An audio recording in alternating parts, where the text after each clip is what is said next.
Hoy en Historium te explicamos la historia del Vaticano. Hace más de 2000 años, en las bulliciosas calles de la antigua Roma, un humilde pescador llamado Pedro fue encarcelado y ejecutado por proclamar su fe en Jesucristo. Pero su legado no murió con él, sino que se convirtió en el epicentro de una nueva fe que se propagaría por todo el mundo. Sobre la tumba de este mártir se erigió la majestuosa Basílica de San Pedro, un monumento que no solo simboliza la grandeza de la fe cristiana, sino que también marca el nacimiento del Vaticano como un centro espiritual y político de gran importancia. Desde entonces, el Vaticano ha sido testigo de los altibajos de la historia, desde los días oscuros del Imperio Romano hasta la opulencia del Renacimiento y los desafíos de la era moderna.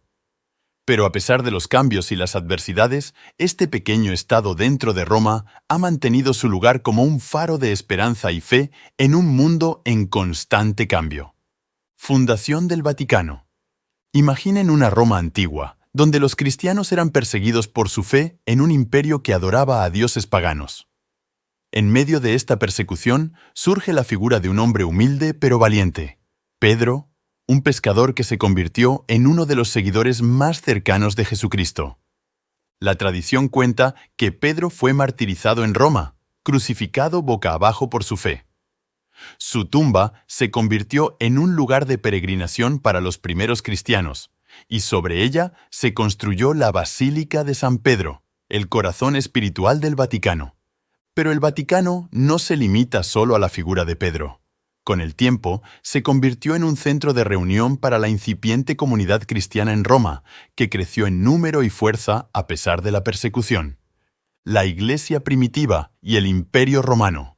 Imaginen las calles polvorientas de Roma, donde los cristianos eran perseguidos y martirizados por su negativa a adorar a los dioses del imperio. Sin embargo, incluso en medio de la adversidad, la fe cristiana no solo sobrevivió, sino que prosperó. Todo cambió con un giro inesperado del destino: la conversión del emperador Constantino al cristianismo. Con el Edicto de Milán en el año 313 después de Cristo, Constantino legalizó la religión cristiana, poniendo fin a la persecución y permitiendo que la fe cristiana floreciera libremente. Con esta nueva libertad surgieron las primeras basílicas cristianas en Roma, incluida la Basílica de San Juan de Letrán, considerada la iglesia madre de todas las iglesias del mundo.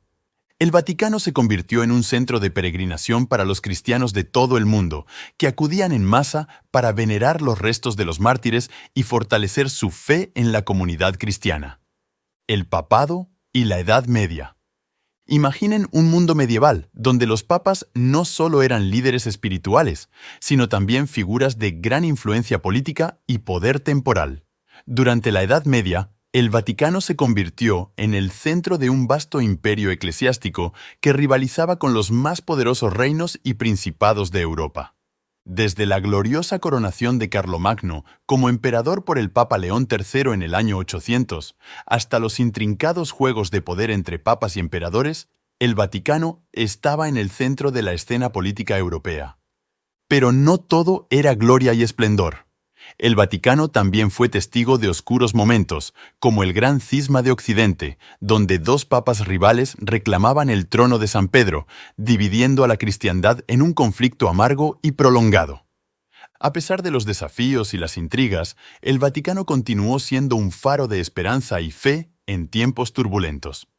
Durante el Renacimiento, los papas patrocinaron la construcción de majestuosas obras de arte y arquitectura, como la impresionante Basílica de San Pedro, que se convirtió en un símbolo de la grandeza de la fe católica. La expansión y consolidación del papado. En el Renacimiento, el Vaticano experimentó una nueva era de esplendor y renovación espiritual. Los papas, a menudo mecenas de las artes y las letras, financiaron la construcción de grandiosas obras arquitectónicas y patrocinaron a algunos de los artistas más destacados de la historia, como Miguel Ángel y Rafael. Sin embargo, esta época dorada del Vaticano también estuvo marcada por la corrupción y los escándalos. Los papas renacentistas, mientras embellecían Roma con obras maestras, a menudo se veían envueltos en intrigas políticas y batallas de poder dentro y fuera de los muros del Vaticano. Pero la Iglesia no permaneció estática ante los desafíos de la época. Durante la Contrarreforma, la Iglesia Católica se comprometió a reformar y revitalizar sus estructuras internas en respuesta a las críticas y desafíos planteados por la Reforma Protestante. El Concilio de Trento, celebrado entre los años 1545 y 1563, fue un hito importante en este proceso de renovación, reafirmando la doctrina católica y estableciendo medidas para abordar los abusos y la corrupción dentro de la Iglesia. A pesar de los altibajos, el Vaticano emergió de esta era como un bastión de fe y tradición en un mundo en constante cambio. Las raíces de la Iglesia Católica se extendían profundamente en la historia, arraigadas en la fe y la devoción de millones de fieles en todo el mundo. El Vaticano en la era moderna. Tras siglos de esplendor y conflictos, el Vaticano se encontró enfrentando un mundo en rápida transformación. Con la caída de los estados pontificios en el siglo XIX y la unificación de Italia, el Papa perdió su poder temporal y se vio confinado al pequeño enclave de la Ciudad del Vaticano.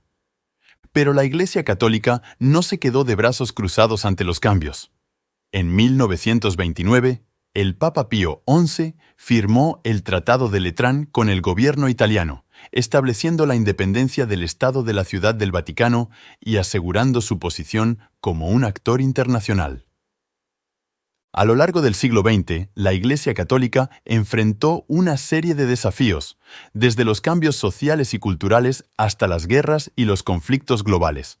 Los papas modernos, como Juan XXIII y Juan Pablo II, jugaron un papel crucial en la promoción de la paz y la justicia en el mundo, al tiempo que luchaban contra los problemas internos de la Iglesia, como los escándalos de abuso sexual.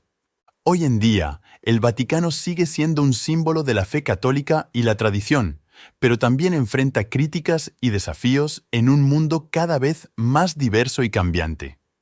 El Papa continúa siendo una figura influyente en la escena mundial, abogando por la justicia social, la paz y la protección del medio ambiente. El Vaticano hoy. La influencia global de la Iglesia Católica es innegable, con más de 1.000 millones de fieles en todo el mundo y una presencia que se extiende desde los rincones más remotos hasta los centros urbanos más grandes. El Papa, como líder espiritual de la Iglesia Católica, ejerce una influencia significativa en los asuntos mundiales, abogando por la paz, la justicia social y la protección de los más vulnerables. Sin embargo, el Vaticano no está exento de críticas y desafíos. La Iglesia Católica ha enfrentado escándalos de abuso sexual que han sacudido su credibilidad y han generado llamados a una mayor transparencia y rendición de cuentas. Además, la institución se enfrenta a desafíos internos relacionados con cuestiones de género, sexualidad y poder. A pesar de estos desafíos, el Vaticano sigue siendo un símbolo de la fe y la tradición, atrayendo a millones de peregrinos y visitantes cada año. La belleza de la Basílica de San Pedro, la majestuosidad de los museos vaticanos y la serenidad de los jardines vaticanos continúan inspirando asombro y devoción en aquellos que los visitan. Si te ha gustado el vídeo y quieres apoyarnos, dale a like, suscríbete al canal y deja un comentario. Muchas gracias y hasta el próximo vídeo.